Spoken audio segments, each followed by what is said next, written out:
Hello friends, स्वागत है आप सभी का। घटना चक्र पूर्वावलोकन में हम भारतीय राज्य व्यवस्था एवं शासन पढ़ रहे हैं।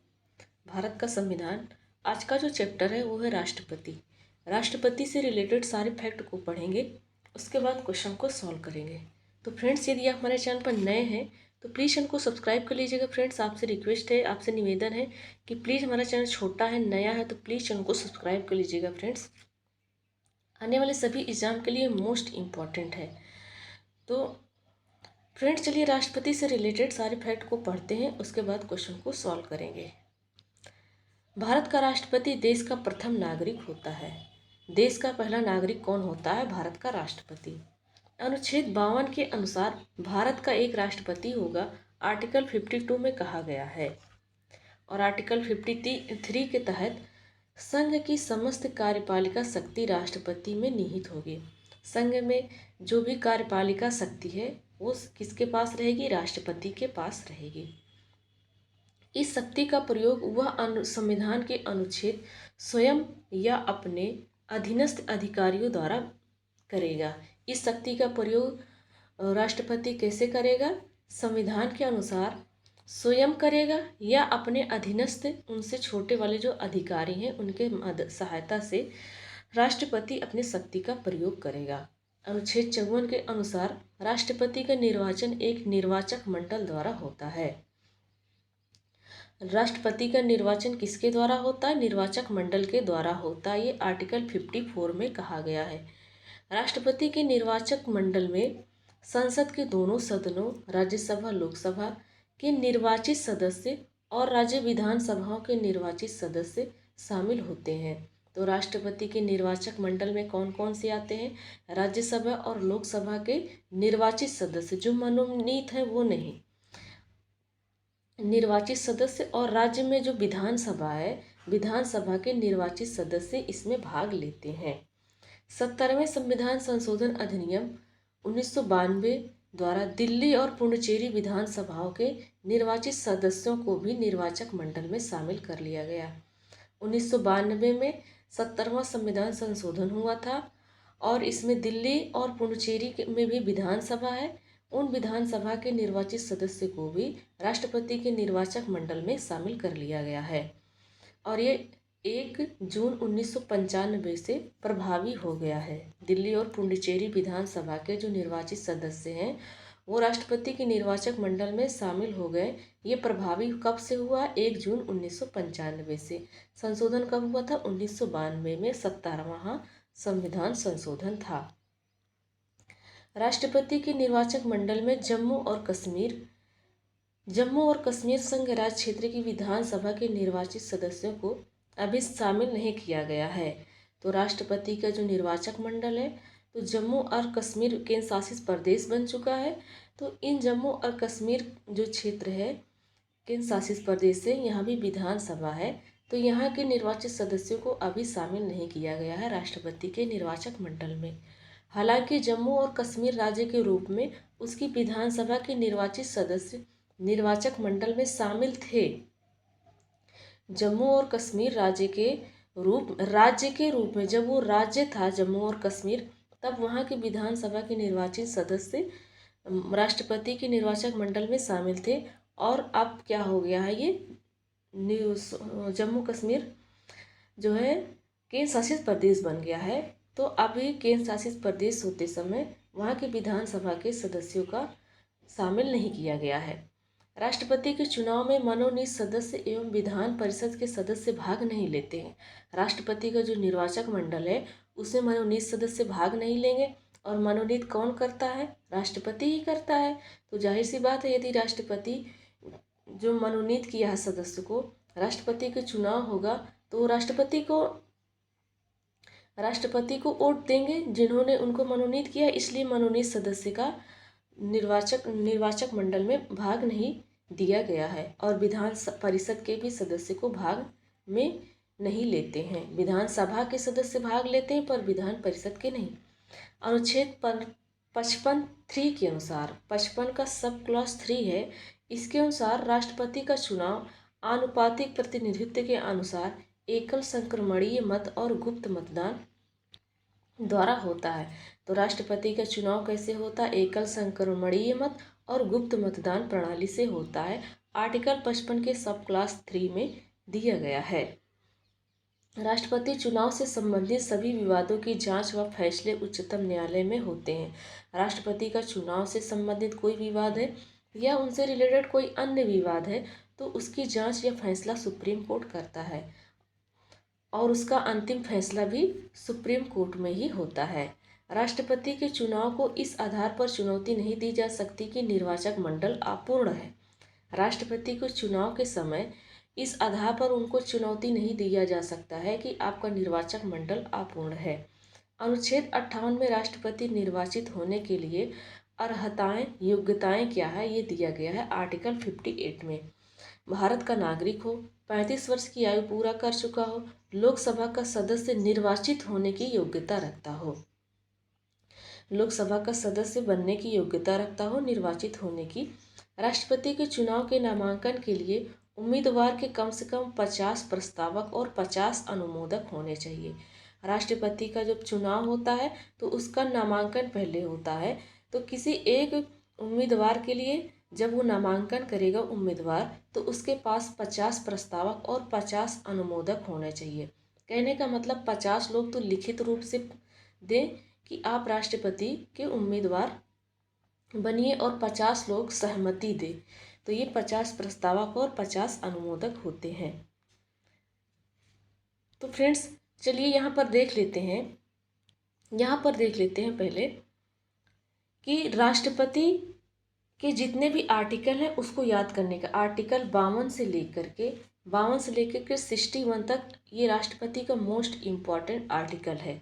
तो इसको याद करने के लिए एक ट्रिक है कि पकानिको का द्वयोदशम, पकानिको का, पकानी से क्या हो जाएगा, पा से हो जाएगा पद, तो 52 से शुरू हो जाता है तो आर्टिकल 52 में पद है। इसके बाद 53 आएगा तो 53 का से क्या हो जाता है, का से होता है कार्यपालिका का प्रधान, तो कार्यपालिका का प्रधान होता है राष्ट्रपति। नी से होता है निर्वाचन, तो ये 53 हो गया। और ये 54 में क्या है, निर्वाचन है राष्ट्रपति का। पकानी, उसके बाद कोका यहाँ 54 तक हो गया। अब को से हो जाएगा कोटा, ये हो जाएगा आर्टिकल 55। और का से क्या हो जाएगा, कार्यकाल, ये आर्टिकल 56 है। आर्टिकल कितना है, 56 है। अब उसके बाद 57 आएगा तो इसके आगे का ट्रिक है दुयो। तो आर्टिकल 57 में है दूरा निर्वाचन, दूसरी बार निर्वाचन कैसे होगा। यदि राष्ट्रपति अपने कार्यकाल पूरा करने से पहले ही उनकी डेथ हो जाती है या इस्तीफा दे देते तो फिर से चुनाव होगा, तो दूसरी बार जो चुनाव होगा उसका क्या नियम कानून है, ये आर्टिकल 57 में दिया गया है। यो से हो जाएगा योग्यता, राष्ट्रपति चुनाव के लिए योग्यता क्या होनी चाहिए।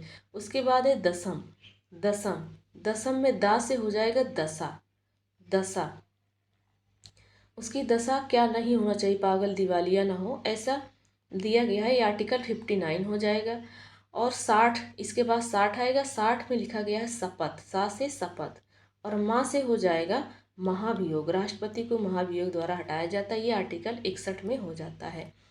तो फ्रेंड्स ये थे इसके ट्रिक राष्ट्रपति के जितने भी आर्टिकल हैं उनको याद करने की। अब हम पढ़ेंगे कि भारत के राष्ट्रपति अब तक कितने भारत के राष्ट्रपति बन चुके हैं। तो सबसे पहले भारत के राष्ट्रपति हैं डॉक्टर राजेंद्र प्रसाद, उसके बाद डॉक्टर सर्वपल्ली राधाकृष्णन। और डॉक्टर सर्वपल्ली राधाकृष्णन क्या हैं, हमारे भारत के सबसे पहले उपराष्ट्रपति हैं और दूसरे नंबर पर ये राष्ट्रपति भी बने। तीसरे हैं डॉक्टर जाकिर हुसैन, वराहगिरी वेंकटगिरी कार्यकाल इनका ये कार्यवाहक रहे हैं। वराहगिरी वेंकटगिरी एक कार्यवाहक राष्ट्रपति रहे हैं। न्यायमूर्ति मोहम्मद हिदायतुल्ला, ये भी कार्यवाहक राष्ट्रपति रहे हैं। वराहगिरी वेंकटगिरी ये सब, उसके बाद दूसरी बार राष्ट्रपति निर्वाचित होकर आए हैं। पहली बार कार्यवाहक थे, दूसरी बार निर्वाचित होकर आए हैं। अगले हैं डॉक्टर फखरुद्दीन अली अहमद, बीडी जत्ती, ये भी कार्यवाहक राष्ट्रपति रहे हैं। नीलम Sanjiva Reddy, Giani Zail Singh, R Venkataraman, doctor Shankar Dayal Sharma, doctor KR Narayan, doctor APJ Abdul Kalam, Pratibha Singh Devi Patil, Pranab Mukherjee, Ramnath Kovind, और वर्तमान में कौन है, श्रीमती द्रौपदी मुर्मू। तो ये हमारे भारत के राष्ट्रपति हैं जो अब तक बन चुके हैं। तो इनका यहाँ पर कार्यकाल दिया गया है और कार्यकाल अनुसार इनका क्रम भी दिया गया है, कौन से क्रम के हैं। तो रामनाथ कोविंद कौन से क्रम के हैं, 16वें क्रम के हैं। और व्यक्ति के अनुसार देखा जाए तो ये 14वें व्यक्ति हैं। तो द्रौपदी मुर्मू कौन सी नंबर की हैं, तो 15वें नंबर की हो जाएंगी। और कार्यकाल के अनुसार ये 17वें की हैं द्रौपदी मुर्मू। तो फ्रेंड्स, और आगे देखते हैं राष्ट्रपति से रिलेटेड जो भी फैक्ट दिया गया है। राष्ट्रपति चुनाव के लिए जमानत राशि जमा करना पड़ता है। जमानत राशि है 15,000। यदि उम्मीदवार कुल डाले गए मतों का 1/6 भाग प्राप्त करने में असमर्थ रहता है तो जमानत राशि जब्त कर ली जाती है। ये 15,000 जो जमानत राशि है ये वापस नहीं होती है। और राष्ट्रपति का कौन बनेगा, जिसको 1/6 भाग प्राप्त होता है। अनुच्छेद 56 में राष्ट्रपति की पदावधि अनुच्छेद 56 में राष्ट्रपति की पदावधि के बारे में दिया गया है कि ये 5 वर्ष तक इनका कार्यकाल रहेगा। अनुच्छेद 56(1) का सब क्लास का के अनुसार भारत का राष्ट्रपति अपना त्यागपत्र उपराष्ट्रपति को देता है। उपराष्ट्रपति इसकी सूचना लोकसभा अध्यक्ष को तुरंत देता है। अनुच्छेद 56 के सब क्लास 2 में ये लिखा गया है कि उपराष्ट्रपति को अपना त्यागपत्र देता है राष्ट्रपति और उपराष्ट्रपति लोकसभा अध्यक्ष को तुरंत दे देता है। भारतीय संविधान का अनुच्छेद 57 राष्ट्रपति के पद के लिए किसी व्यक्ति के पुनः निर्वाचन की पात्रता निर्धारित करता है।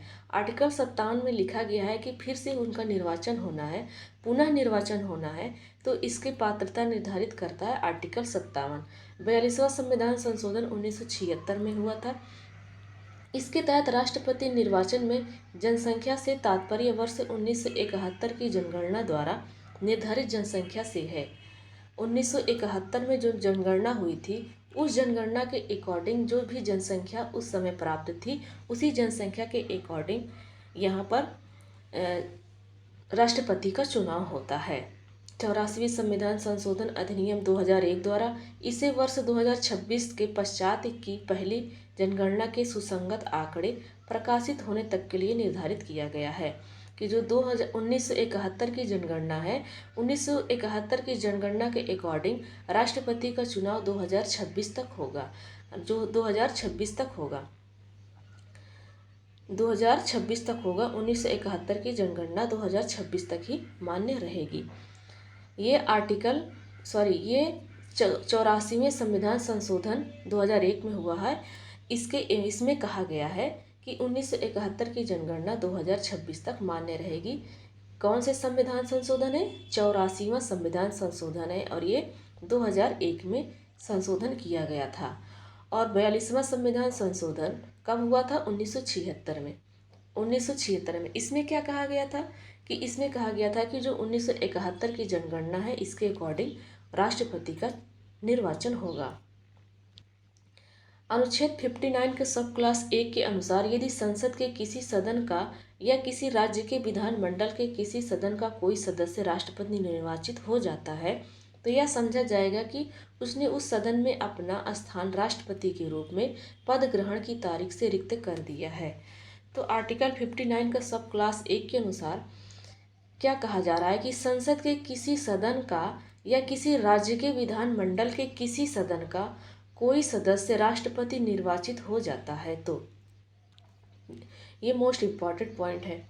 संसद के किसी सदन में या राज्य के विधानमंडल में के किसी भी सदन में कोई सदस्य राष्ट्रपति निर्वाचित हो जाता है तो यह समझा जाएगा कि उसने उस सदन में अपना राष्ट्रपति के रूप में अपने पद ग्रहण की तारीख से रिक्त कर दिया है। यदि वो किसी सदन में संसद के किसी सदन में या विधानमंडल के किसी सदन में वो सदस्य के रूप में सदस्य राष्ट्रपति निर्वाचित हो जाता है, वो सदस्य जो राष्ट्रपति है वो सदस्य के रूप में वहाँ निर्वाचित हो जाता है तो यह समझा जाएगा कि वो अपना स्थान राष्ट्रपति के रूप में अपने पद ग्रहण की तारीख से रिक्त कर दिया है। अपने पद ग्रहण की मतलब जिस दिन वो पद को धारण किया है, राष्ट्रपति का पद धारण किया है, उसी दिन से वो रिक्त माना जाएगा, राष्ट्रपति की पोस्ट को रिक्त माना जाएगा। कि राष्ट्रपति का जो पद है वो उसी दिन से खाली पड़ा हुआ है जिस दिन से वो राष्ट्रपति का पद ग्रहण किया था। यदि वो संसद के किसी सदस्य या विधानमंडल के किसी सदन में सदस्य के रूप में निर्वाचित हो जाता है तो कब होगा? जब राष्ट्रपति के पद पर रहते हुए फिर से उन निर्वाचित होंगे और किसी सदन में सदस्यता ग्रहण कर लेंगे, तब ऐसा होगा। तो वो जिस दिन राष्ट्रपति के शपथ ग्रहण इनका हुआ था, पद ग्रहण किए थे, उसी दिन से राष्ट्रपति का पद खाली माना जाएगा कि राष्ट्रपति का पद उसी दिन से खाली है जिस दिन से राष्ट्रपति पद ग्रहण किए थे। अनुच्छेद 60 में कहा गया है कि राष्ट्रपति द्वारा शपथ या प्रतिज्ञान का प्रारूप वर्णित है। आर्टिकल 60 में राष्ट्रपति के शपथ के बारे में है। भारत के राष्ट्रपति को शपथ भारत का मुख्य न्यायाधीश दिलाता है। अगर मुख्य न्यायाधीश अनुपस्थित है तो उच्चतम न्यायालय के उपलब्ध जो ज्येष्ठतम न्यायाधीश दिलाता है। यदि मुख्य न्यायाधीश उपस्थित नहीं है तो उच्चतम न्यायालय यानी सुप्रीम कोर्ट का जो ज्येष्ठतम न्यायाधीश होगा, न्यायाधीश बोले तो जजों में जो सबसे उम्र के होंगे, ज्येष्ठतम माने सबसे बड़े, सबसे ज़्यादा उम्र के जो होंगे, फिर वो राष्ट्रपति को शपथ दिलाएंगे। वर्तमान में राष्ट्रपति का वेतन 5 लाख रुपए प्रति माह है। राष्ट्रपति का वेतन भार संचित निधि से दिया जाता है। अनुच्छेद 54 का सब क्लास 1 के खा के अनुसार राष्ट्रपति पर महाभियोग संविधान के अतिक्रमण के आधार पर चलाया जा सकता है। अतिक्रमण के आधार पर उन पर महाभियोग चलाया जा सकता है। आर्टिकल 61 में राष्ट्रपति पर महाभियोग की प्रक्रिया का उल्लेख है। अनुच्छेद 61(2) के अनुसार महाभियोग का आरोप तब नहीं लगाया जाएगा जब तक कि ऐसा आरोप लगाने की प्रस्तावना किसी ऐसे संकल्प में अंतर्विष्ट नहीं है। यदि कोई प्रस्तावना किसी संकल्प में अंतर्विष्ट नहीं दर्शाया गया है तो उन पर महाभियोग नहीं लगेगा, जो कम से कम 14 दिन की ऐसी लिखित सूचना को दिए जाने के पश्चात प्रस्तावित किया जाता है। यदि महाभियोग लगाना है राष्ट्रपति पर तो राष्ट्रपति को आप 14 दिन पहले ही उसकी लिखित सूचना देना पड़ेगा। 14 दिन के बाद ही फिर महाभियोग लगेगा। इस प्रकार 14 दिन की अग्रिम सूचना के साथ ही संकल्प पर सदन की कुल सदस्य संख्या के कम से कम 1/4 सदस्यों के हस्ताक्षर भी होने चाहिए। तो सदन के सदस्यों के कितना हस्ताक्षर होना चाहिए? 1/4 सदस्य के हस्ताक्षर होना चाहिए तथा उस सदन की कुल सदस्य संख्या के कम से कम 2/3 बहुमत द्वारा ऐसा संकल्प भी होना चाहिए। तो 1/4 सदस्य हस्ताक्षर करें और 2/3 बहुमत भी पारित हो, तब राष्ट्रपति पर महाभियोग द्वारा राष्ट्रपति को हटा सकते हैं।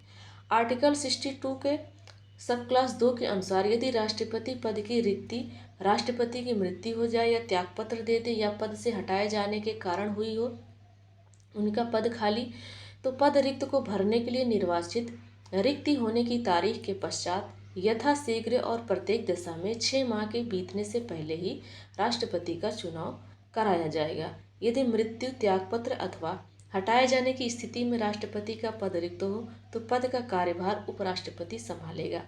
यदि राष्ट्रपति की अपने ही कार्यकाल पर मृत्यु हो गई या तो वो त्यागपत्र दे दिए तो उसका राष्ट्रपति का कार्यभार उपराष्ट्रपति संभालेगा।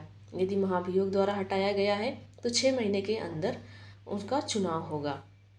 यदि किन्हीं कारणों से उपराष्ट्रपति भी उपलब्ध नहीं है तो राष्ट्रपति का पद कौन संभालेगा? उच्चतम न्यायालय का मुख्य न्यायाधीश, सुप्रीम कोर्ट का मुख्य न्यायाधीश, या उसके ना रहने पर उच्चतम न्यायालय का मुख्य न्यायाधीश है वो भी नहीं है तो कौन संभालेगा? वरिष्ठ न्यायाधीश, जो सुप्रीम कोर्ट का सबसे ज़्यादा उम्र के न्यायाधीश होंगे, वो राष्ट्रपति के कार्य को संपादित करेंगे।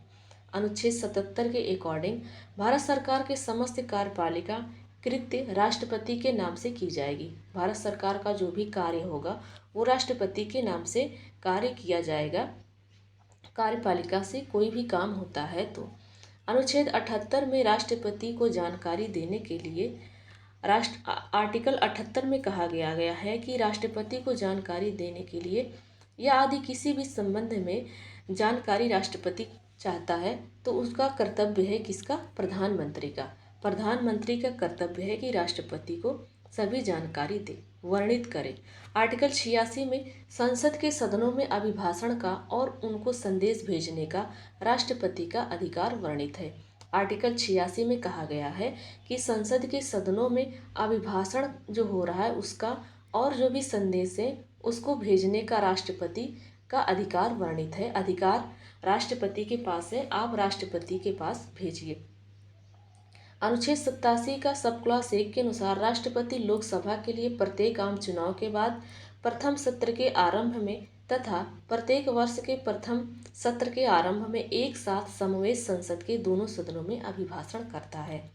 तो आर्टिकल 87 के सब क्लॉज 1 में दिया गया है कि राष्ट्रपति क्या करेगा। जैसे लोकसभा का आम चुनाव हुआ तो आम चुनाव होने के तुरंत पहले ही सत्र में, आम चुनाव के बाद प्रथम सत्र के आरंभ में जो पहला वर्ष है उसके आरंभ में और प्रत्येक वर्ष जो आम चुनाव है इसमें 5 साल के लिए हर 5 साल पे होता है। तो 5 साल में जो पहला वाला ईयर है उसके पहले सत्र में और प्रत्येक वर्ष के पहले सत्र में राष्ट्रपति क्या करता है, संसद के दोनों सदनों में अभिभाषण करता है। तो कब अभिभाषण करता है, हर साल हर वर्ष के पहले सत्र में और आम चुनाव के बाद भी पहले सत्र में अभिभाषण राष्ट्रपति दोनों सदनों में करता है। आर्टिकल 108 के तहत राष्ट्रपति कुछ दशाओं में संसद के दोनों सदनों का संयुक्त अधिवेशन बुला सकता है। संसद के दोनों सदनों का संयुक्त अधिवेशन 108 के तहत राष्ट्रपति बुलाता है। अनुच्छेद 111 के अंतर्गत प्रावधान है कि राष्ट्रपति संसद के दोनों सदनों द्वारा पारित विधेयक पर स्वीकृति प्रदान करेगा या अपनी स्वीकृति रोक देगा अथवा विधेयक को पुनर्विचार के लिए सदन को लौटा देगा। धन विधेयक के अलावा धन विधेयक को राष्ट्रपति पुनर्विचार के लिए नहीं वापस कर सकता है, नहीं वापस करते हैं, इनको उस पर साइन करना पड़ता है। पुनर्विचार करने के लिए भी नहीं वापस, किसी भी स्थिति में धन विधेयक को राष्ट्रपति वापस नहीं कर सकते हैं। यदि दोनों सदनों में कोई विधेयक पारित हो गया है और राष्ट्रपति के पास भेजा जा रहा है राष्ट्रपति की स्वीकृति के लिए, धन विधेयक के अलावा कोई विधेयक है तो राष्ट्रपति उसको पुनर्विचार करने के लिए वापस भेज देगा सदन में और उस पर अपनी स्वीकृति को भी रोक लगा सकता है और पुनर्विचार करने के लिए भी भेज सकता है। ये पावर आर्टिकल 111 के तहत राष्ट्रपति के पास है। यदि विधेयक सदनों द्वारा संशोधन सहित या उसके फिर से पारित कर दिया जाता है और राष्ट्रपति के समक्ष पुनः प्रस्तुत किया जाता है तो राष्ट्रपति उस पर स्वीकृति नहीं रोकेगा। कहने का मतलब राष्ट्रपति अपना संशोधन करने के लिए या फिर मानने के लिए, संशोधन करने के लिए या पुनर्विचार करने के लिए एक ही बार सदन को वापस कर सकता है। एक बार फिर से सदन में पारित हो गया या संशोधन होकर फिर राष्ट्रपति के पास गया तो उसको राष्ट्रपति नहीं रोक पाएगा, फिर ये पावर खत्म हो जाती है राष्ट्रपति की, फिर राष्ट्रपति को मानना ही पड़ेगा। राष्ट्रपति धन विधेयक को पुनर्विचार हेतु नहीं लौटा सकता है। यदि वो एक बार लौटा दिए हैं संसद को, संसद फिर उस पर पुनर्विचार करके संशोधन करके राष्ट्रपति को भेज दिए तो राष्ट्रपति उसको मानना पड़ेगा और वो फिर पुनर्विचार के लिए भी नहीं भेज सकते। दोनों में से एक भी पावर फिर इनके पास नहीं रहती है। वस्तुतः धन विधेयक सदन में राष्ट्रपति की पूर्व अनुमति से ही प्रस्तुत किए जाते हैं। जो धन विधेयक है ये सदन में प्रवेश करने से पहले राष्ट्रपति से अनुमति लेना पड़ता है और राष्ट्रपति से अनुमति लेकर सदन में पास होगा धन विधेयक। उसके बाद राष्ट्रपति के पास जाएगा तो राष्ट्रपति धन विधेयक के लिए पुनर्विचार करने के लिए या उसको रोकने के लिए या संशोधित करने के लिए नहीं कर सकते हैं। ये सब पावर इनके पास नहीं है धन विधेयक के मामले में। राष्ट्रपति की स्वीकृति के बाद ही धन विधेयक कानून में बनते हैं। अनुच्छेद 123 के तहत राष्ट्रपति को अध्यादेश जारी करने की शक्ति प्रदान की गई है। आर्टिकल 123 के तहत राष्ट्रपति अध्यादेश जारी करता है। अनुच्छेद 72 के तहत भारत के राष्ट्रपति को क्षमादान की शक्ति प्रदान की गई है। राष्ट्रपति चाहे तो किसी की क्षमा को माफ़ कर सकता है, कम कर सकता है, ये आर्टिकल 72 में दिया गया है। अनुच्छेद 143 के तहत राष्ट्रपति को उच्चतम न्यायालय से परामर्श का अधिकार दिया गया है। यदि राष्ट्रपति उच्चतम न्यायालय से कुछ जानना चाहता है तो जान सकता है, पूछ सकता है। आर्टिकल 143 में कहा गया है। आर्टिकल 53 के सब क्लास 2 के तहत भारत का राष्ट्रपति 3 सेना में है, थल सेना, वायुसेना, नौसेना का प्रधान सेनापति होता है भारत का राष्ट्रपति। इन तीनों सेनाओं का राष्ट्रपति राष्ट्र का प्रतिनिधित्व करता है, परंतु राष्ट्र का नेतृत्व नहीं करता है।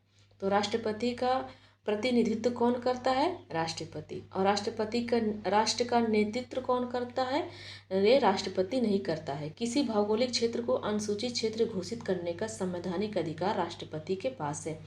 यदि किसी भौगोलिक क्षेत्र को अनुसूचित करना चाहते हैं कि ये अनुसूचित क्षेत्र है, यहाँ जैसे नेचुरल सीने हैं या फिर प्राकृतिक की देन है, या वहाँ के लोगों का जैसे भी कल्चर है, रहना सहना, खान पीन, वो अनुसूचित करना चाहते हैं कि वो वैसा ही रहे, उसमें बिगाड़ ना हो, तो ये अनुसूचित क्षेत्र उसको घोषित करने के लिए ये शक्ति राष्ट्रपति के पास ही है। राष्ट्रपति ही उसको अनुसूचित कर सकता है उस क्षेत्र को।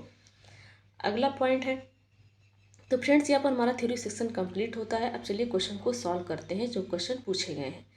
पहला क्वेश्चन है, कौन भारतीय गणतंत्र का प्रमुख होता है? तो भारत का राष्ट्रपति क्या होता है?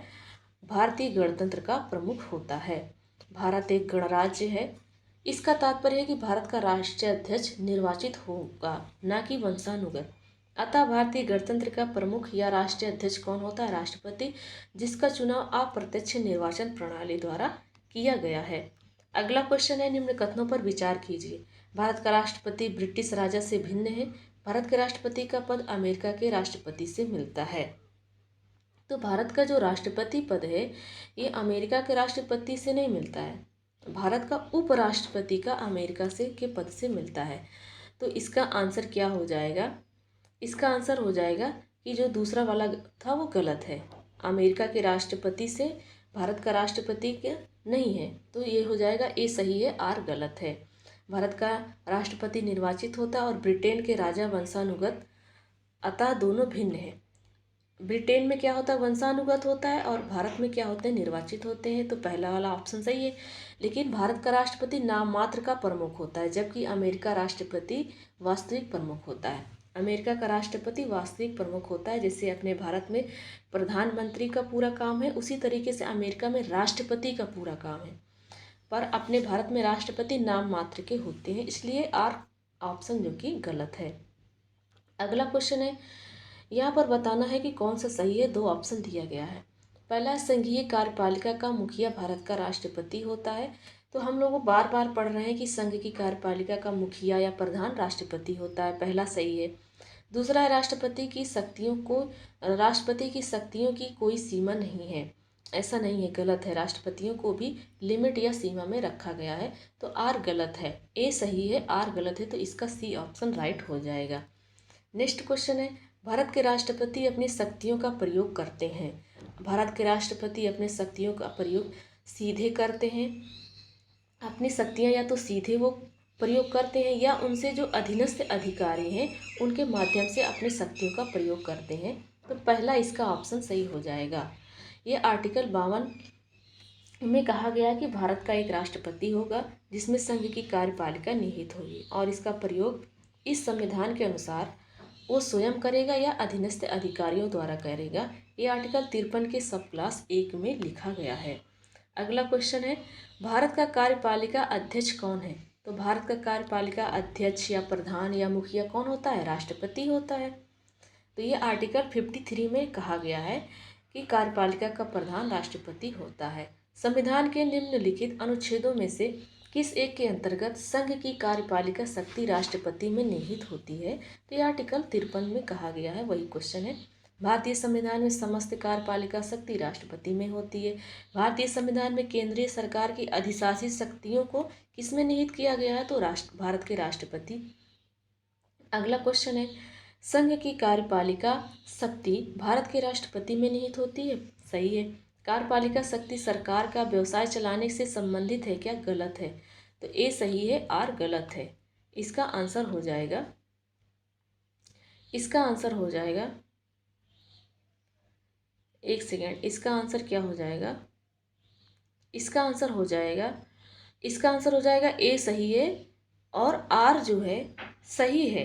कार्यपालिका शक्ति सरकार का व्यवसाय चलाने के लिए किया जाएगा क्या? ये राइट है फ्रेंड्स, पर ये ए की व्याख्या नहीं कर रहा है, तो इसमें हो जाएगा ए और आर दोनों सही है, लेकिन आर ए की व्याख्या नहीं कर रहा है। कार्यपालिका जो इनकी शक्ति है सरकार का व्यवसाय चलाने के लिए ही करती है, तो इसका जो दूसरा वाला आंसर था वो भी राइट आंसर है। नेक्स्ट क्वेश्चन है, नीचे दिए गए वक्तव्य को सही बताना है। दो ऑप्शन दिया गया है। रक्षा बलों का सर्वोच्च कमांड राष्ट्रपति में निहित होता है, राइट है। प्रधान सेनापति की हैसियत से राष्ट्रपति की शक्ति है क्या? नहीं, प्रधान सेनापति की हैसियत से राष्ट्रपति की शक्ति नहीं, गलत है। बल्कि राष्ट्रपति खुद ही सेनापति होता है तीनों सेनाओं का, तो दूसरा वाला गलत है। ए सही है, आर गलत है, इसका सी ऑप्शन राइट हो जाएगा। अगला क्वेश्चन है, देखिए आर्टिकल 53 सब क्लास 2 के तहत रक्षा बलों का सर्वोच्च समादेश राष्ट्रपति में निहित होता है।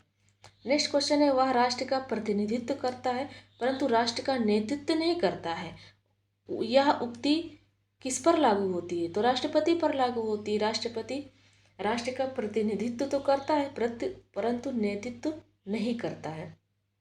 ये शासन का मात्र औपचारिक प्रमुख होता है और वास्तविक रूप से शासन संचालन कौन करता है? मंत्री परिषद और प्रधानमंत्री करता है। राष्ट्र का नेतृत्व कौन करता है? राष्ट्र प्रधानमंत्री और मंत्री परिषद। और राष्ट्र का प्रतिनिधित्व कौन करता है? राष्ट्रपति। अगला क्वेश्चन है, भारत में राष्ट्रपति का निर्वाचन किस प्रकार से होता है? तो अप्रत्यक्ष मतदान से होता है भारत का राष्ट्रपति का चुनाव, एकल संक्रमणीय पद्धति के अकॉर्डिंग। अगला क्वेश्चन है, भारत का राष्ट्रपति अप्रत्यक्ष निर्वाचित होता है, राइट है। एक निर्वाचक मंडल की व्यवस्था है जो संसद के दोनों सदनों और राज्यों की विधानसभाओं में निर्वाचित सदस्यों को मिलाकर होता है क्या? ये भी राइट है।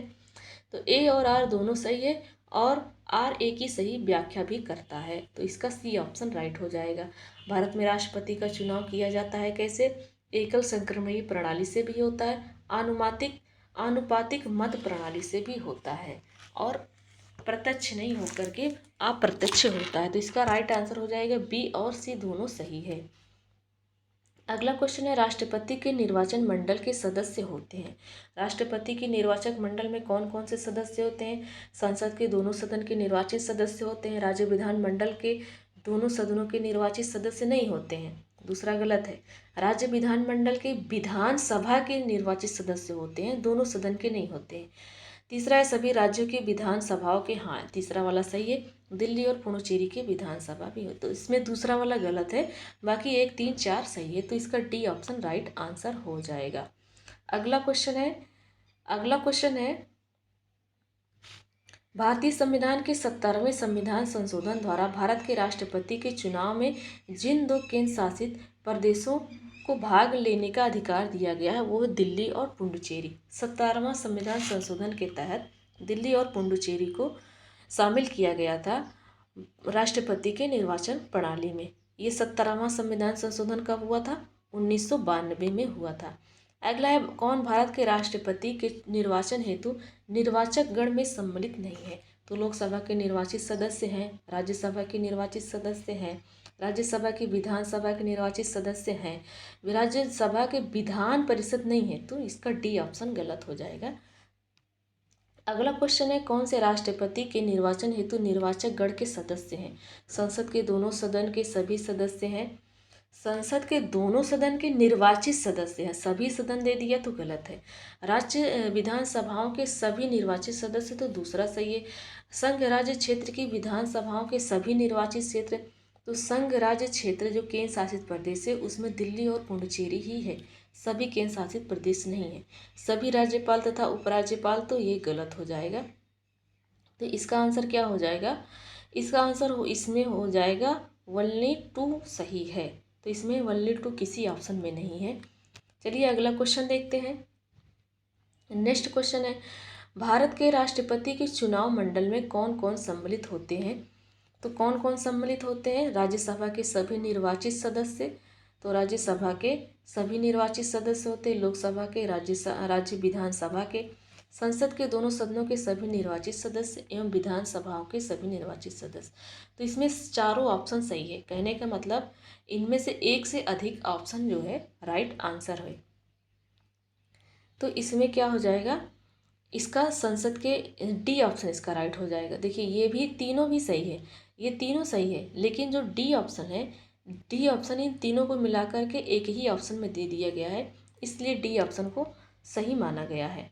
अगला है, भारत में राष्ट्रपति के चुनाव के लिए चुनाव मंडल के सदस्य होते हैं लोकसभा के चुने हुए सदस्य, राज्यसभा के चुने हुए सदस्य, राज्य विधानसभा में चुने हुए सदस्य, विधान परिषद। गलत हो जाएगा, तो आंसर हो जाएगा 1, 2 और 3। भारत के राष्ट्रपति चुने जाते हैं, तो भारत के राष्ट्रपति राज्यसभा, लोकसभा, राज्यसभा के विधानसभा, राज्य के विधानसभा के निर्वाचित सदस्य, तो इसका डी ऑप्शन राइट हो जाएगा। वही क्वेश्चन बार बार घुमा घुमा कर पूछा है। भारत का राष्ट्रपति चुना जाता है, तो भारत का राष्ट्रपति चुना जाता है लोकसभा, राज्यसभा और विधानसभा के निर्वाचित सदस्य के द्वारा। अगला क्वेश्चन है, निम्नलिखित में से कौन राष्ट्रपति के चुनाव प्रकरण के लिए सही नहीं है? तो बताना है कौन सा सही नहीं है। पहला है, पदस्थ राष्ट्रपति की पदावधि से पूर्व उत्तराधिकारी का चुनाव अवश्य हो जाना चाहिए। पदस्थ मतलब कि पद खाली होने से पहले, राष्ट्रपति का पद खाली होने से पहले पूर्व उत्तराधिकारी का चुनाव अवश्य हो जाना चाहिए।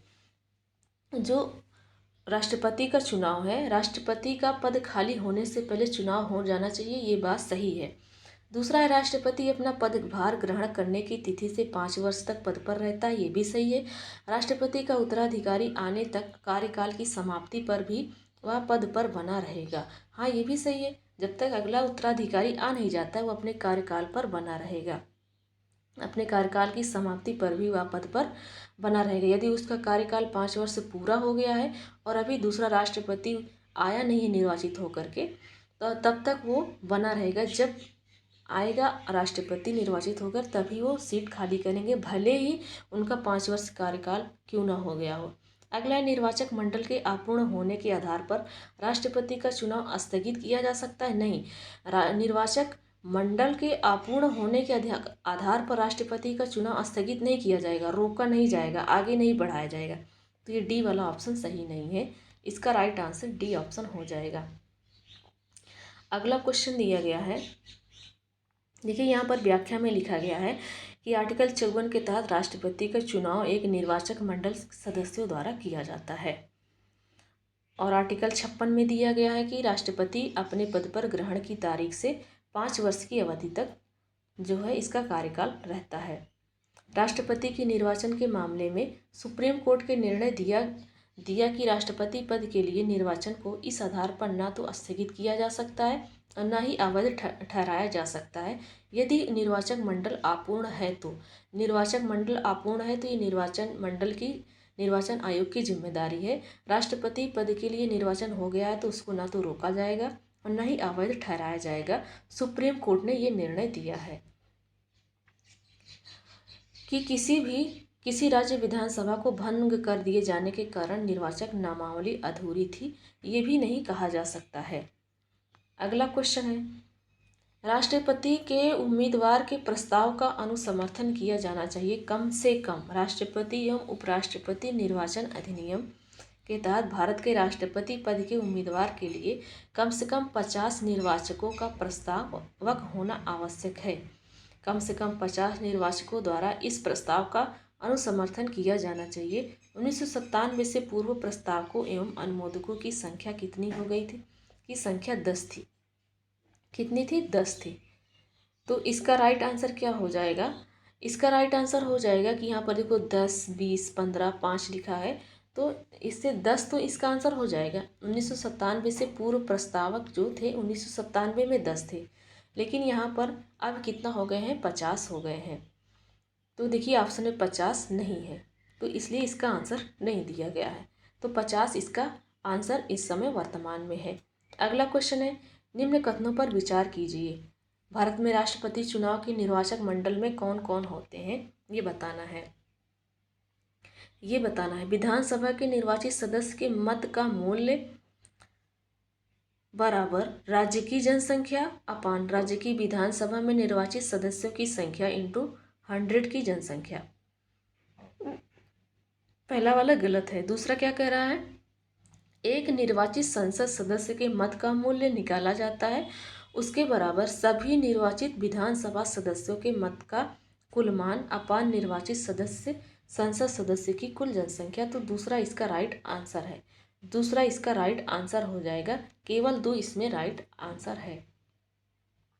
तो इसमें क्या होता है, विधानसभा के निर्वाचित सदस्य के मत का मूल्य निकाला जाता है, उसके बराबर राज्य की जनसंख्या अपान में राज्य की विधानसभा में निर्वाचित सदस्यों की संख्या। राज्य की जनसंख्या कितना है, उसके बाद राज्य की जनसंख्या में निर्वाचित सदस्यों की संख्या इंटू 1000 होता है। सूत्रों में यदि शेष 500 से अधिक आता है तो मतों के मूल्यों में 1 जोड़ दिया जाता है, जबकि इससे कम होने पर उसे नहीं गिना जाता है। साथ ही यहाँ जनसंख्या से तात्पर्य अनुच्छेद 55 के स्पष्टीकरण के अनुसार 2026 के पश्चात की पहली जनगणना के सुसंगत के 1971 की जनगणना इसमें शामिल किया जाता है, जो 1971 में जनगणना हुई थी उसमें। अगला क्वेश्चन है, भारत के राष्ट्रपति के निर्वाचन के संदर्भ में कथनों पर विचार कीजिए। प्रत्येक एमएलए के वोट का मूल्य अलग अलग राज्य में अलग अलग होता है। लोकसभा के सदस्यों के वोट का मूल्य राज्यसभा के सदस्यों के वोट के मूल्य से अधिक होता है क्या? तो दोनों बातें सही है फ्रेंड्स। तो इसका राइट आंसर हो जाएगा, सॉरी एक सेकंड, पहला वाला सही है, दूसरा वाला गलत है। तो इसका पहला वाला राइट आंसर हो जाएगा, इसका पहला वाला राइट आंसर हो जाएगा। राज्य की विधानसभा के प्रत्येक सदस्य का मत मूल्य कैसे निकाला जाता है? उन राज्य की जनसंख्या होगी, राज्य की विधानसभा के सदस्यों का मत मूल्य निकाला जाता है कैसे? राज्य की जनसंख्या होगी अपान में विधानसभा में कुल निर्वाचित सदस्य और इंटू 1000 कर दिया जाता है। तो सदस्य के मत का मूल्य निकल आता है, एक सदस्य के मत का मूल्य निकल जाता है। प्रत्येक राज्य की जनसंख्या तथा कुल निर्वाचित सदस्यों की संख्या अलग अलग होती है। एमएलए या विधानसभा सदस्य या जिनको विधायक कहा जाता है का मत मूल्य अलग अलग राज्य में अलग अलग होता है। संसद के एक सदस्य का मत मूल्य निकालने हेतु ये सूत्र दिया गया है।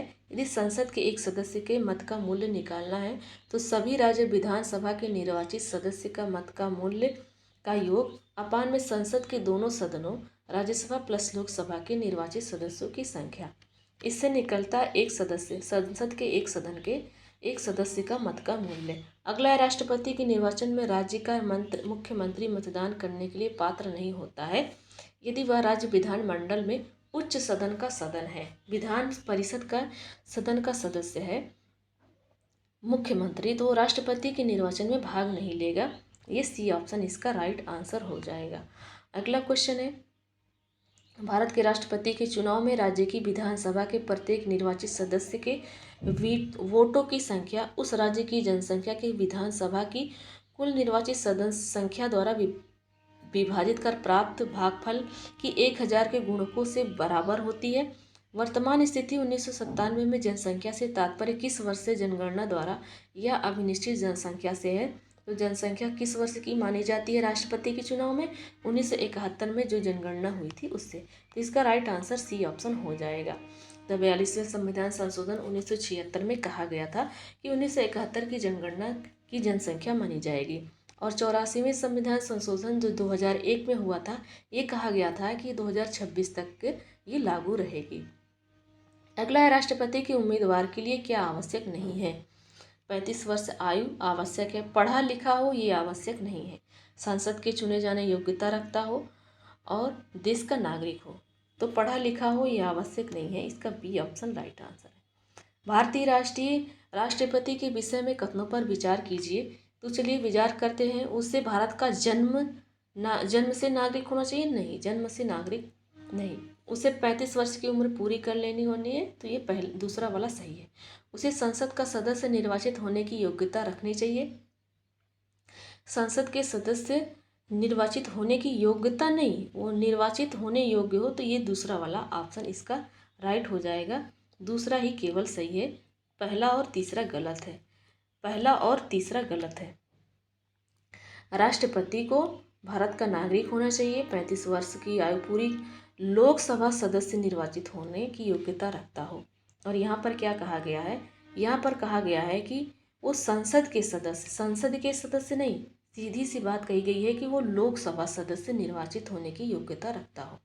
अगला क्वेश्चन है, एक सांसद अथवा विधानसभा का सदस्य राष्ट्रपति निर्वाचित हो सकता है?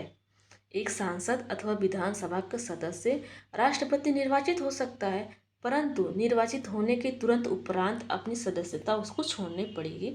सी ऑप्शन सही है इसका। चुनाव लड़ने से पूर्व त्यागपत्र नहीं, चुनाव लड़ने से पूर्व त्यागपत्र नहीं देगा।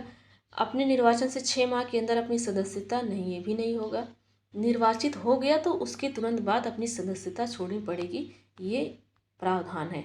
अगला है भारतीय संविधान का कौन सा अनुच्छेद राष्ट्रपति के पद के लिए पुनः निर्वाचित की योग्यताएं निर्धारित करता है? तो ये आर्टिकल 57 है। अगर भारत के राष्ट्रपति चुनाव में कोई विवाद हो तो उस विवाद को कहाँ सौंपा जाएगा? भारत के सुप्रीम कोर्ट में।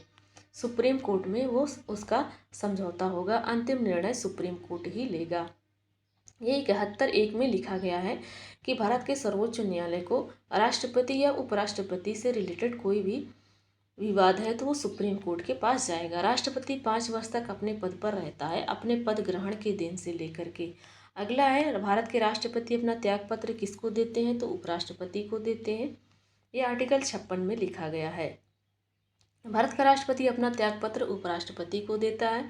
अगला क्वेश्चन है भारत के राष्ट्रपति को उसके पद से हटाया जा सकता है, संसद द्वारा हटाया जा सकता है महाभियोग लगा करके। महाभियोग आर्टिकल 61 के तहत लगाया जाता है। अगला क्वेश्चन है भारतीय संविधान के किस अनुच्छेद के तहत राष्ट्रपति पर महाभियोग लगाया जाता है? तो आर्टिकल 61 के तहत लगाया जाता है। भारत के राष्ट्रपति को महाभियोग द्वारा हटाने की प्रक्रिया किस आर्टिकल में है? तो आर्टिकल 61 में है। भारत के राष्ट्रपति को कार्य अवधि की समाप्ति से पूर्व भी पद से हटाया जा सकता है, तो महाभियोग द्वारा। अगला क्वेश्चन है राष्ट्रपति पर महाभियोग का आरोप संसद के किस सदन द्वारा लगाया जा सकता है? तो राष्ट्रपति पर महाभियोग लगाने के लिए संसद के किसी भी सदन द्वारा पारित किया जा सकता है, स्टार्ट किया जा सकता है। अगला है भारतीय संविधान के कौन सा अनुच्छेद में भारतीय राष्ट्रपति के महाभियोग का उल्लेख है? तो आर्टिकल 61 में है। अगला क्वेश्चन है भारत के राष्ट्रपति महाभियोग लगाने का अधिकार किसके पास है? संसद के दोनों सदनों के पास है। संसद के दोनों सदन में से किसी भी एक सदन में पहले इसका प्रस्ताव लाया जा सकता है। संविधान के उल्लंघन के आधार पर राष्ट्रपति के विरुद्ध किसके द्वारा महाभियोग लगाया जाता है? संसद के दोनों सदनों द्वारा।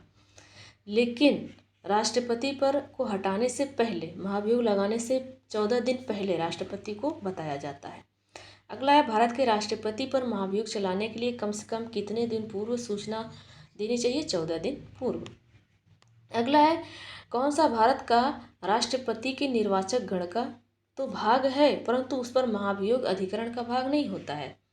तो निर्वाचन के समय में, तो राष्ट्रपति के निर्वाचन के समय में तो भाग लेता है, लेकिन महाभियोग लगाने में भाग नहीं लेता है। कौन? राज्य की विधानसभाएं। राज्य की विधानसभाएं भाग नहीं लेती है महाभियोग से हटाने के लिए, परंतु उनको चुनाव में भाग लेती है। भारत के राष्ट्रपति के महाभियोग की प्रक्रिया कैसी है? अर्ध न्यायिक प्रक्रिया है महाभियोग की प्रक्रिया।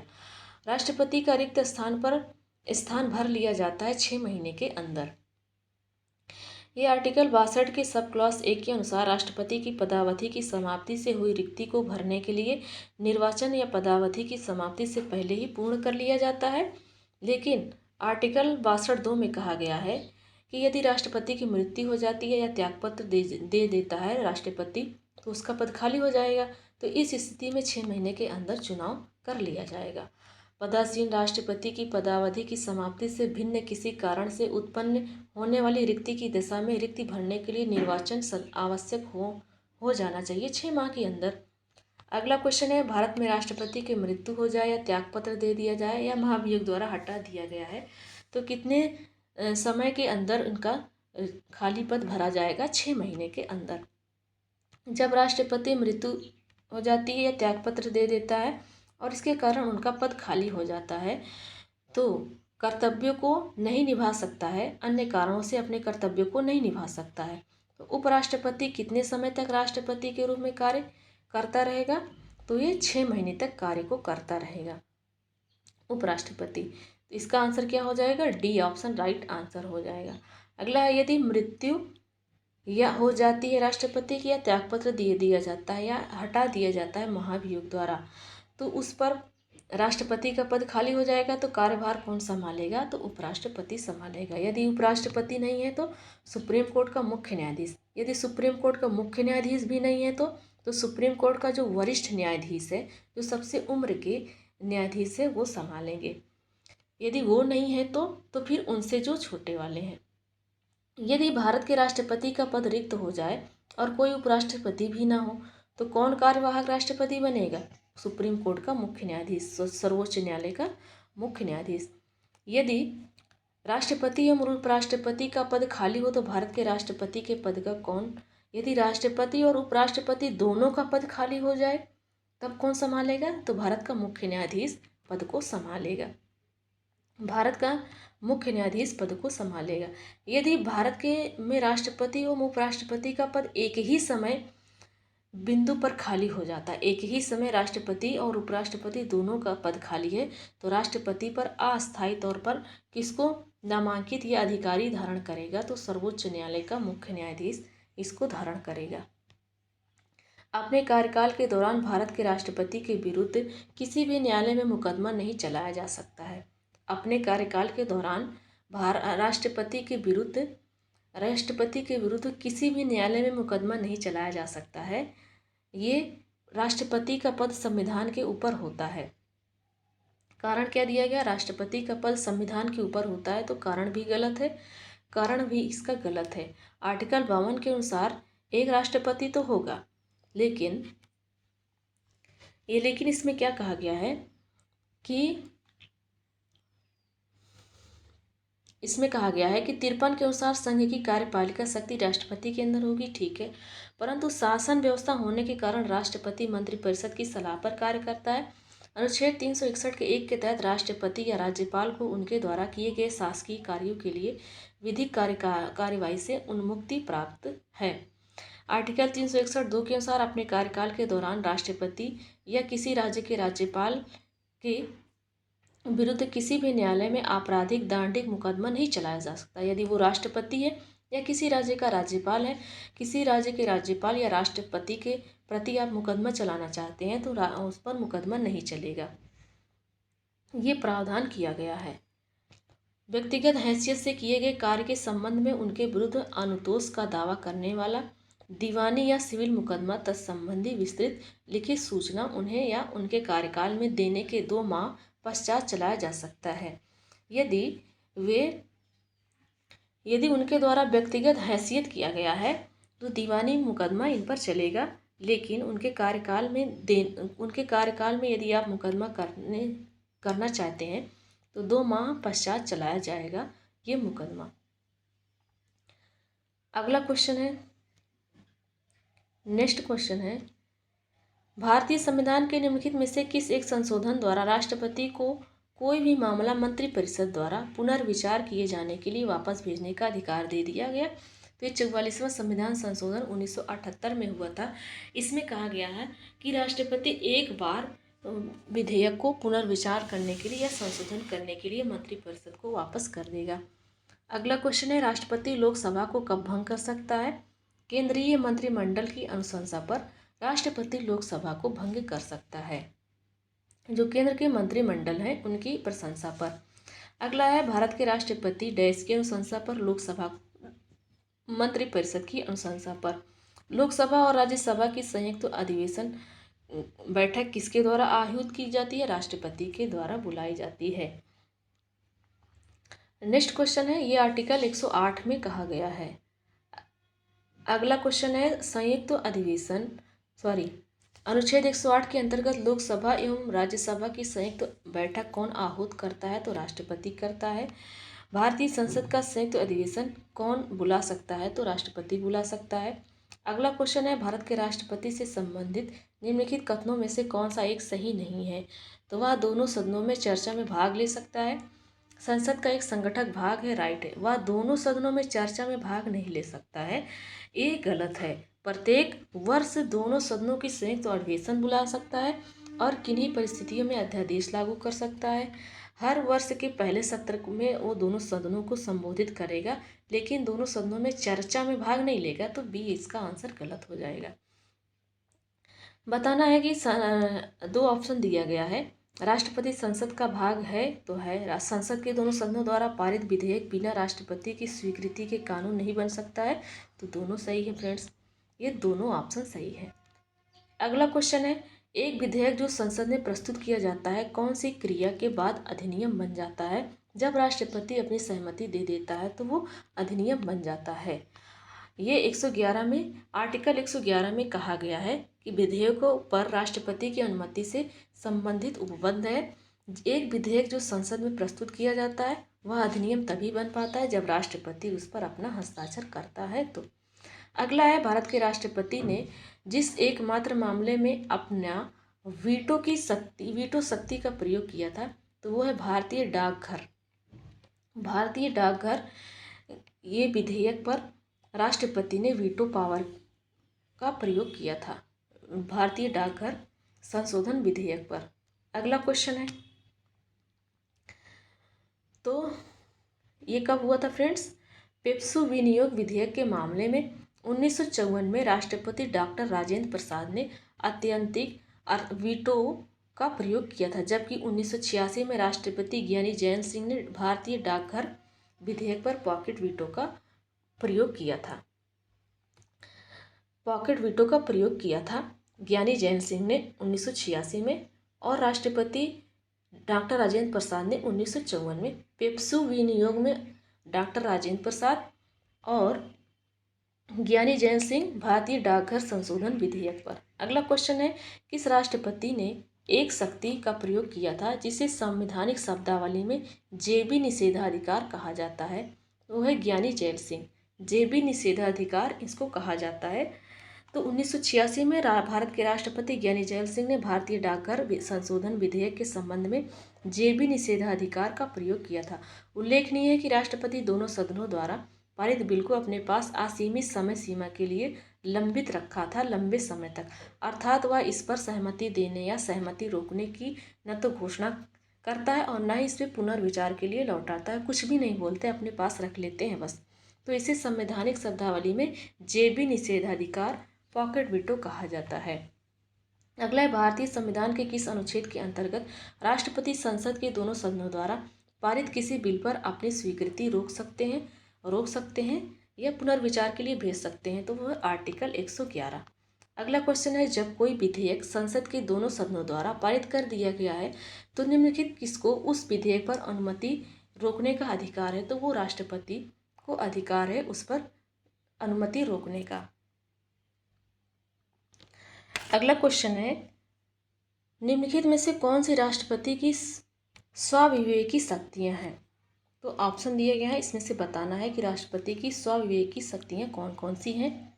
पहला ऑप्शन दिया गया, मंत्रिपरिषद की नियुक्ति करता है, विधेयक को आपत्तियों सहित वापस भेजना, विधेयकों को रोक रखना, क्षमा प्रदान करना, संयुक्त अधिवेशन की सूचना जारी करना, संसद को संदेश भेजना। तो ये सब तो नहीं करता है फ्रेंड्स, लेकिन ये जरूर करता है कि विधेयक को आपत्तियों सहित वापस भी भेज देता है। प्रधानमंत्री की नियुक्ति नहीं करता है, प्रधानमंत्री की सलाह पर मंत्रिपरिषद की नियुक्ति करता है। विधेयक को रोक सकता है क्या? तो विधेयक को रोक कर रखना, विधेयक को रोक सकता है, क्षमा प्रदान कर सकता है, संयुक्त अधिवेशन की सूचना जारी नहीं करता, संयुक्त अधिवेशन बुलाता है, संसद को संदेश भेज सकता है क्या? नहीं। तो इसका 3 ऑप्शन सही है, 2, 3 और 4 इसका ई वाला राइट ऑप्शन हो जाएगा। अगला क्वेश्चन है, किस विषय पर राष्ट्रपति के लिए मंत्रिपरिषद से सलाह लेना आवश्यक नहीं है? तो विधेयक पर स्वीकृति लेने के लिए राष्ट्रपति मंत्रिपरिषद से सलाह नहीं लेता है, बाकी सब काम में करता है। मंत्रिपरिषद की नियुक्ति करने के लिए, राजदूत की नियुक्ति करने के लिए, राज्यपाल द्वारा प्रेषित विधेयक पर स्वीकृति करने के लिए, लोकसभा को भंग करने के लिए, संविधान संशोधन विधेयक पर स्वीकृति देने के लिए करता है। अगला क्वेश्चन है, नेक्स्ट क्वेश्चन है, संविधान के अनुसार इनमें से राष्ट्रपति की विधायी शक्ति कौन सी है? तो संसद का सत्र आहूत करना नहीं है, संसद का सत्रावसान करना नहीं है, संसद की बैठक को स्थगित करना, ये राष्ट्रपति की विधायी शक्ति नहीं है। विधायी शक्ति है अध्यादेश को जारी करना। तो इसका डी ऑप्शन राइट हो जाएगा। नेक्स्ट क्वेश्चन है, राष्ट्रपति की स्वाविवेकी शक्तियां इसमें दिया गया है, बताना है। क्या बहुमत दल के नेता को प्रधानमंत्री नियुक्त करता है? बहुमत दल के नेता को प्रधानमंत्री नियुक्त करता है क्या? नहीं। बहुमत दल के नेता को प्रधानमंत्री राष्ट्रपति नहीं नियुक्ति करता है, बल्कि संसद के सदस्य करते हैं। संसद का अधिवेशन बुलाता है क्या राष्ट्रपति, इसकी स्वविवेकी शक्ति नहीं है। किसी विधेयक को आपत्तियों सहित संसद के पास वापस भेजता है, ये राइट है। मंत्रिपरिषद के सदस्यों की नियुक्ति करता है, ये गलत है। मंत्रिपरिषद के सदस्यों की नियुक्ति प्रधानमंत्री की सलाह पर करता है। राज्यपाल द्वारा भेजे गए विधेयक पर स्वीकृति देना इस स्वविवेकी नहीं है, ये भी प्रधानमंत्री की सलाह पर करता है। किसी विधेयक को रोक कर करता है, हाँ, ये इसकी स्वविवेकी शक्ति है। स्वविवेकी शक्ति का मतलब वो स्वयं उसको करता है, प्रधानमंत्री की सलाह पर नहीं करता है। अगला है, किसी विषय से संबंधित जानकारी के लिए प्रधानमंत्री से कहता, हाँ, ये भी स्वविवेकी शक्ति है। किसी परामर्श पर मंत्रिपरिषद से पुनर्विचार हेतु कहता है क्या, ये भी स्वविवेकी शक्ति है, स्वयं करता है, प्रधानमंत्री की सलाह पर नहीं। तो फ्रेंड्स, इसका राइट आंसर हो जाएगा 3, 6, 7, 8। इसका ई ऑप्शन राइट आंसर हो जाएगा।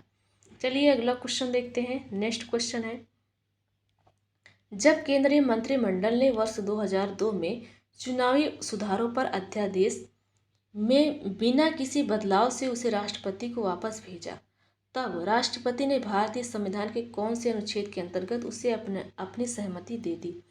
मतलब एक बार राष्ट्रपति उसको भेज दिए थे बदलाव करने के लिए, लेकिन मंत्रिमंडल, जो केंद्रीय मंत्रिमंडल है, उस पर कोई बदलाव नहीं किया, फिर वैसे ही वापस राष्ट्रपति को भेज दिया, तो राष्ट्रपति को मानना पड़ा। तो किस आर्टिकल के तहत उसने, राष्ट्रपति ने अपनी सहमति दी है? आर्टिकल 123 के तहत अध्यादेश जारी करके, अपने अध्यादेश जारी करने की शक्तियों का वर्णन करके इसको माना है। और ये कब की बात है? सन 2002 की बात है। तो इसका आंसर क्या हो जाएगा? आर्टिकल 123। नेक्स्ट क्वेश्चन है, संविधान के किस अनुच्छेद के अंतर्गत भारत के राष्ट्रपति को अध्यादेश जारी करने की शक्ति है? तो आर्टिकल 123 में दिया गया है। भारत के संविधान के किस अनुच्छेद के अधीन भारत के राष्ट्रपति को अध्यादेश जारी करने की शक्ति है? तो आर्टिकल 123 में दिया गया है। राष्ट्रपति द्वारा जारी किए गए अध्यादेश संसद के सत्र शुरू होने के बाद कितने समय तक रखा जाना आवश्यक है? तो 6 सप्ताह। जैसे राष्ट्रपति अध्यादेश जारी कर दिया, तो अध्यादेश जारी करने के बाद संसद के सत्र शुरू होने के बाद, संसद का सत्र शुरू हो गया, तो संसद के सत्र शुरू होने के बाद से लेकर के 6 सप्ताह तक इसको रखा जाता है। कितना? 6 सप्ताह, 42 दिन। अगला क्वेश्चन है, किसकी नियुक्ति भारत के राष्ट्रपति द्वारा की जाती है? तो वित्त आयोग के अध्यक्ष की नियुक्ति भारत का राष्ट्रपति करता है। योजना आयोग के उपाध्यक्ष की नियुक्ति जो है कौन करता है? प्रधानमंत्री करता है। संघ के राज्य क्षेत्र का मुख्यमंत्री जो होता है, संघ का राज्य क्षेत्र का मुख्यमंत्री मतलब केंद्र शासित प्रदेश का मुख्यमंत्री, इनको नियुक्ति कौन करता है? राष्ट्रपति। तो इसका आंसर हो जाएगा 1 और 3, इसका राइट आंसर है। नेक्स्ट है, राष्ट्रपति किसकी नियुक्ति करता है? तो राष्ट्रपति भारत के महान्यायवादी की नियुक्ति करता है, और केंद्र शासित प्रदेश के मुख्यमंत्री की नियुक्ति करता है, राज्य के राज्यपाल की नियुक्ति करता है, नियंत्रक एवं महालेखा परीक्षक की नियुक्ति करता है, और जो वित्त आयोग के अध्यक्ष होते हैं उनकी नियुक्ति करता है। तो इन सभी की नियुक्ति राष्ट्रपति करता है। तो इसका आंसर हो जाएगा उपयुक्त सभी। नेक्स्ट क्वेश्चन है, भारत का राष्ट्रपति किसकी नियुक्ति नहीं करता है? तो उपराष्ट्रपति की नियुक्ति भारत का राष्ट्रपति नहीं करता है। आर्टिकल 66 में दिया गया है कि उपराष्ट्रपति का निर्वाचन संसद के दोनों सदन से होता है। संसद के दोनों सदन से उपराष्ट्रपति का निर्वाचन होता है, ना कि राष्ट्रपति करता है। और जो राज्यसभा का सभापति होता है वही भारत का उपराष्ट्रपति होता है। तो राज्यसभा का सभापति किसको बनाया जाता है? राज्यसभा के सदस्य उनको चुनते हैं, तो वो राज्यसभा के सभापति बनते हैं, और फिर दोनों सदन के सदस्य उपराष्ट्रपति को चुनते हैं। उसी राज्यसभा के सदस्य का ही, राज्यसभा के का ही सदस्य वो रहेंगे जो उपराष्ट्रपति के पद के लिए उम्मीदवार होंगे। तो उपराष्ट्रपति की नियुक्ति कौन करता है? संसद के दोनों सदन करता है, ना कि राष्ट्रपति। तो प्रधान राष्ट्रपति किसकी नियुक्ति करता है? प्रधानमंत्री की करता है, मुख्य निर्वाचन आयुक्त की करता है ना, राज्यपाल की करता है, और सुप्रीम कोर्ट नहीं। अगला क्वेश्चन है, सुप्रीम कोर्ट के मुख्य न्यायाधीश को शपथ दिलाते हैं। अगला क्वेश्चन है, संविधान असाधारण परिस्थितियों में राष्ट्रपति को राज्यपाल के कृत्यों के निर्वहन हेतु उपबंध करता है। तो 160 में वो बंद करता है। राष्ट्रपति को राज्यपाल के कृत्यों का निर्वहन करने के लिए कौन सा आर्टिकल कहता है? 160 कहता है। राष्ट्रपति आकस्मिक या असाधारण परिस्थितियों में राज्यपाल के कृत्यों के निर्वहन हेतु वो बंद करता है 160 में। भारतीय संविधान भारत के राष्ट्रपति को अधिकार नहीं देता है। प्रधानमंत्री की नियुक्ति, राज्य के मुख्यमंत्री की नियुक्ति राष्ट्रपति न करके राज्यपाल करता है। रक्षा बलों का सर्वोच्च कमांडर होता है। देश के किसी भाग में आपातकालीन स्थिति को लागू कर सकता है। तो इसका आंसर बी ऑप्शन हो जाएगा। नेक्स्ट है, भारतीय संविधान का कौन सा अनुच्छेद राष्ट्रपति को उच्चतम न्यायालय से परामर्श करने के लिए कहता है, परामर्श करने की शक्ति प्रदान करता है? 143। यदि राष्ट्रपति मुख्य न्यायाधीश, सुप्रीम कोर्ट के मुख्य न्यायाधीश से या सुप्रीम कोर्ट से कुछ जानना चाहता है तो आर्टिकल 143 से परामर्श ले सकता है। भारत के राष्ट्रपति की शक्तियों के बारे में कौन सा सही नहीं है, ये बताना है। राष्ट्रपति को सर्वोच्च न्यायालय के परामर्श को स्वीकार करना चाहिए? नहीं, उसकी इच्छा पर डिपेंड करता है। वो परामर्श को स्वीकार भी राष्ट्रपति कर सकता है और नहीं भी कर सकता है। आपातकालीन शक्तियाँ राज्यों में राष्ट्रपति शासन भी लगा सकता है। राष्ट्रपति सर्वोच्च न्यायालय के परामर्श को स्वीकार अथवा अस्वीकार भी कर सकता है। तो इसका कौन सा गलत है? ए ऑप्शन गलत है। नेक्स्ट क्वेश्चन है, संविधान के अनुसार निम्नलिखित में से क्या शब्दतः भारत के राष्ट्रपति की शक्ति नहीं है? अध्यादेश जारी कर सकता है, उच्चतम न्यायालय से परामर्श ले सकता है, संसद के दोनों सदनों को संदेश नहीं भेज सकता है वो, बल्कि अध्यादेश जारी करती है, क्षमा दान करता है। तो इसका सी ऑप्शन क्या हो जाएगा? गलत हो जाएगा। संसद के सदनों को संदेश भेजना आर्टिकल 46 के अंतर्गत राष्ट्रपति का अधिकार है, संसद के संदेश को, संसद में संदेश भेजने को, जबकि अनुच्छेद 72 में राष्ट्रपति की शक्ति का क्या है, जो है प्रावधान है। संसद के सदनों को संदेश भेजना ये दिया गया है आर्टिकल 86 में। वहाँ पर क्या लिखा है? संसद के सदनों को संदेश भेजना ये शक्ति नहीं है। अगला क्वेश्चन है, भारत के राष्ट्रपति को यह अधिकार नहीं प्राप्त है कि वह क्षमादान कर सकता है, सर्वोच्च न्यायालय के न्यायाधीश को नहीं हटा सकता है, आपातकाल की घोषणा, अध्यादेश जारी कर सकते हैं। तो सर्वोच्च न्यायालय के किसी न्यायाधीश को पद से हटा नहीं सकता है जब तक साबित कदाचार या असमर्थता के आधार पर इसे हटाए जाने के लिए संसद के प्रत्येक सदन द्वारा अपनी कुल सदस्य संख्या के बहुमत द्वारा तथा उपस्थित और मतदान वाले सदस्यों के कम से कम 2/3 बहुमत द्वारा समर्थित समावेदन राष्ट्रपति के समक्ष उसी सत्र में रखे जाने पर राष्ट्रपति उसको हटा सकता है। यदि संसद 2/3 बहुमत से पारित कर देता है तब राष्ट्रपति के पास भेजेगा और राष्ट्रपति फिर उनको हटाएगा। राष्ट्रपति की क्षमा आदि की शक्ति एक क्या है? न्यायिक शक्ति है। एक क्या है? न्यायिक शक्ति है। वो दंडादेश को निलंबित कर सकते हैं, कम कर सकते हैं उनके सजा को।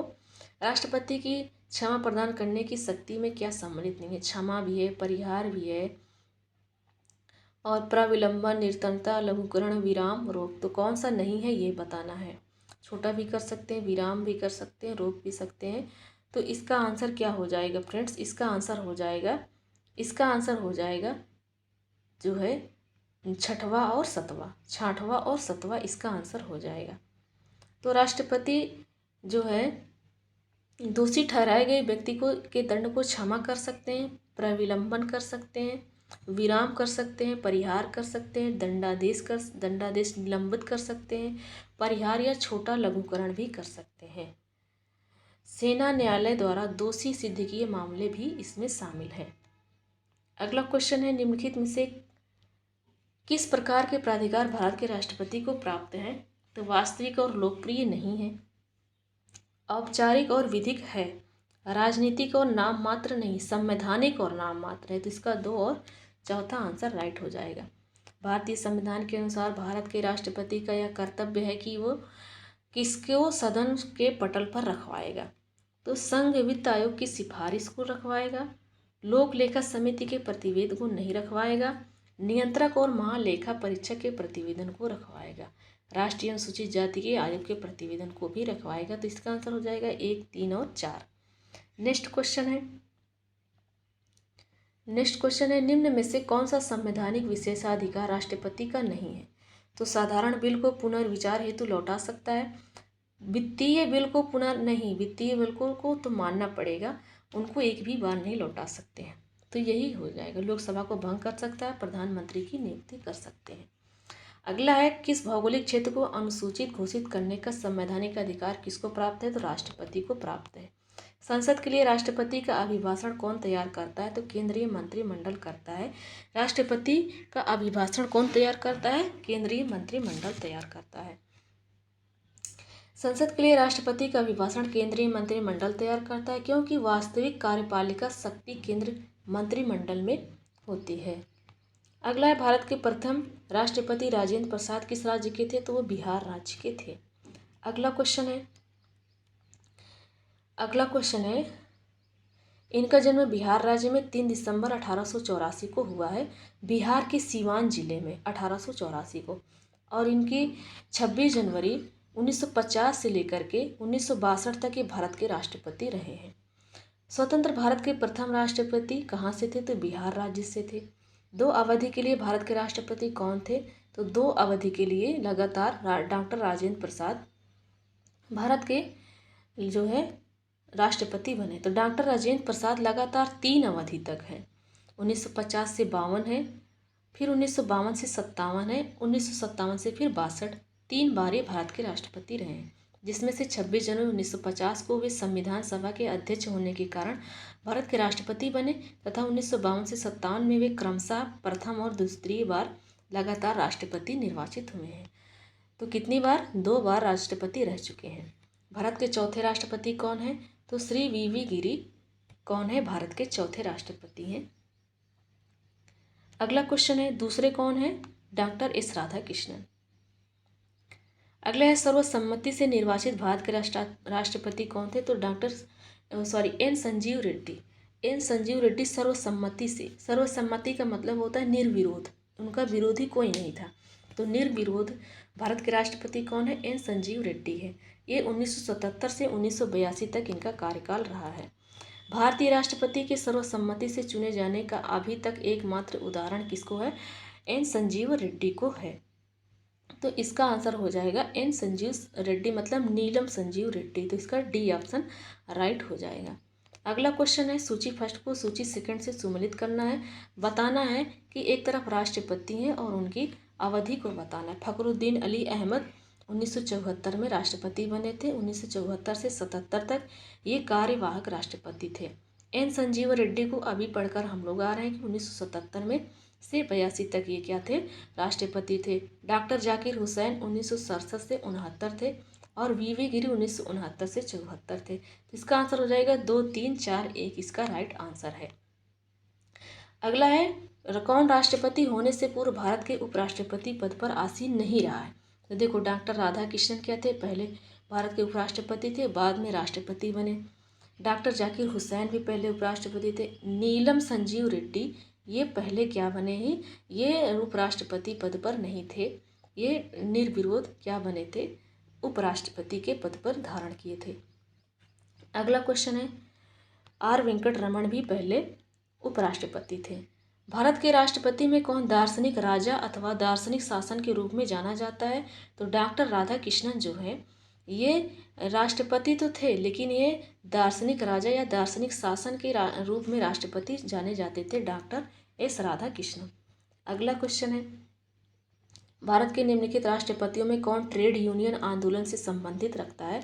तो वी वी गिरी 1969 से 74 तक ये भारत के राष्ट्रपति थे। ये ट्रेड यूनियन आंदोलन से संबंध रहे थे, इनके समय में ट्रेड यूनियन आंदोलन हुआ था। वे 2 बार अखिल भारतीय ट्रेड यूनियन कांग्रेस के भी अध्यक्ष रहे थे। अगला क्वेश्चन है, भारत का किस राष्ट्रपति को मिसाइल मैन के रूप में जाना जाता है? डॉक्टर APJ अब्दुल कलाम। ये 2002 से 2007 तक हमारे भारत के 11वें राष्ट्रपति थे, और ये मिसाइल मैन के में जाने जाते हैं, क्योंकि उन्हीं के निर्देश से प्रारंभ एकीकृत निर्देशित मिसाइल विकास कार्यक्रम के फलस्वरूप भारत पृथ्वी और अग्नि मिसाइल के विकास द्वारा इस क्षेत्र में आत्मनिर्भर बना। किसमें? पृथ्वी और अग्नि मिसाइल में। भारत के मुख्य न्यायाधीश में से किस एक ने राष्ट्रपति के रूप में कार्य किया था? तो राष्ट्रपति के रूप में मुख्य न्यायाधीश होने के बावजूद वो राष्ट्रपति के रूप में कार्य किया था, कार्यवाहक। तो कौन थे? जस्टिस M हिदायतुल्ला थे।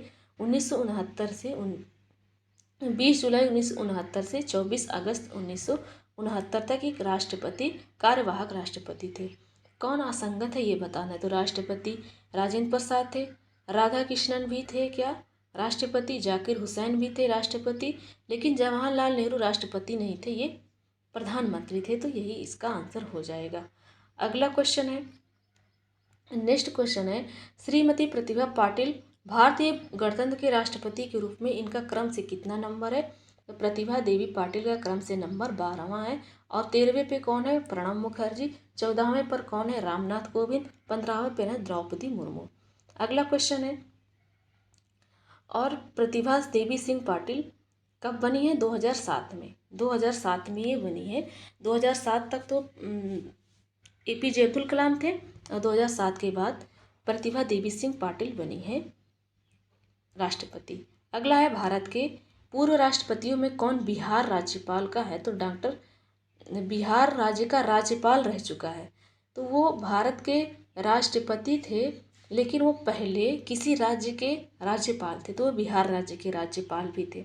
वैसे पूछा जाए तो डॉक्टर राजेंद्र प्रसाद हैं बिहार राज्य के जो राष्ट्रपति बने हैं, लेकिन राष्ट्रपति बनने से पहले वो बिहार राज्य के राज्यपाल थे, तो वो डॉक्टर जाकिर हुसैन थे। जैसे इस समय क्वेश्चन बन सकता है कि हमारे जो भारत के उपराज्यपाल हैं वर्तमान में जगदीप धनखड़, तो जगदीप धनखड़ इससे उपराष्ट्रपति बनने से पहले किस राज्य के राज्यपाल थे। तो वो पश्चिम बंगाल के थे। तो ये सब बातें याद रखना है। अगला है, कौन राष्ट्रपति सर्वोच्च न्यायालय में उपस्थित हुए थे जब सर्वोच्च न्यायालय राष्ट्रपति के निर्वाचन विवाद की सुनवाई कर रहा था। तो वो थे VV गिरी। वो राष्ट्रपति हैं जो सर्वोच्च न्यायालय में उपस्थित हुए थे। कब, जब सर्वोच्च न्यायालय राष्ट्रपति के निर्वाचन का विवाद हो गया था। और वो सुनवाई कहाँ होती है, उनकी सुनवाई कौन करता है, सुप्रीम कोर्ट, सर्वोच्च न्यायालय करता है। तो कौन से राष्ट्रपति हैं जो सर्वोच्च न्यायालय में उपस्थित हुए थे राष्ट्रपति के निर्वाचन विवाद में। तो वो है VV गिरी। VV गिरी राष्ट्रपति निर्वाचन पर भ्रष्ट आचरण के आरोप में विवाद की सुनवाई के समय सर्वोच्च न्यायालय के न्यायाधीश SM सीकरी की अध्यक्षता वाली पीठ के सम्मुख व्यक्तिगत रूप से उपस्थित हुए थे। 1969 के राष्ट्रपति चुनाव में VV गिरी स्वतंत्र उम्मीदवार तथा नीलम संजीव रेड्डी कांग्रेस पार्टी के घोषित उम्मीदवार थे। VV गिरी स्वतंत्र उम्मीदवार थे तथा नीलम संजीव रेड्डी कांग्रेस पार्टी के उम्मीदवार घोषित हुए थे। तो ये दो व्यक्ति थे। कौन, VV गिरी स्वतंत्र उम्मीदवार थे और नीलम संजीव रेड्डी क्या थे, कांग्रेस पार्टी के उम्मीदवार थे। VV गिरी के निर्वाचन के समय दूसरे चक्र की मतगणना भी की गई थी। और कौन से पूछा जाएगा ऐसा कौन से राष्ट्रपति हैं जिनके समय में दूसरी बार मतगणना भी हुई थी। तो वो है VV गिरी, जिसमें VV गिरी ने विजय प्राप्त की थी। VV गिरी को विजय प्राप्त हुआ था। अगला क्वेश्चन है, कौन सा कथन सही नहीं है ये बताना है। संविधान संशोधन विधेयक संसद के दोनों सदनों द्वारा अलग अलग विशेष बहुमत से पारित होना है, ये सही है। सर्वोच्च न्यायालय में संविधान संबंधी मामलों की सुनवाई कम से कम 5 न्यायाधीशों द्वारा की जाती है, तो ये भी सही है। प्रेस की स्वतंत्रता मूल अधिकार वाक स्वतंत्र और व्यक्ति स्वतंत्रता से सम्मिलित है, ये भी सही है। जाकिर हुसैन भारत के पहले उपराष्ट्रपति थे क्या, नहीं, डॉक्टर S राधा कृष्णन पहले उपराष्ट्रपति थे, तो इसका D ऑप्शन गलत हो जाएगा। डॉक्टर जाकिर हुसैन भारत के दूसरे उपराष्ट्रपति थे 1962 में, ये 62 से 67 तक थे। राष्ट्रपति भवन को डिजाइन किया गया था, तो एडविन लुटियन द्वारा राष्ट्रपति भवन को डिजाइन किया गया था, ये मोस्ट इम्पॉर्टेंट है। ये कौन थे, ब्रिटिश वास्तुकार थे एडविन लुटियन, इनके द्वारा राष्ट्रपति भवन को डिजाइन किया गया था। यह भवन राष्ट्रपति का सरकारी आवास है। इस भवन के निर्माण के पश्चात इसे वायसराय का आवास के रूप में जाना जाता था। 15 अगस्त 1947 को इसका नाम परिवर्तित कर करके सरकारी आवास कर दिया गया। पहले वायसराय के आवास के नाम से जाना जाता था। देश आज़ादी के बाद इसका नाम सरकारी आवास कर दिया गया। 21 जून 1948 को C राजगोपालाचारी इस सरकारी आवास में निवास करने वाले पहले भारतीय बने थे। कौन, C राजगोपालाचारी। राष्ट्रपति डॉक्टर राजेंद्र प्रसाद के समय से इसे राष्ट्रपति भवन के रूप में जाना जाने लगा। तो जब राष्ट्रपति बने डॉक्टर राजेंद्र प्रसाद, तो इस भवन को राष्ट्रपति भवन के नाम से जाना जाने लगा। तो चलिए फ्रेंड्स, मिलते हैं नेक्स्ट वीडियो में। यहाँ पर हमारा थ्योरी सेक्शन और पूछे गए क्वेश्चन सब कंप्लीट होते हैं। Thanks for watching.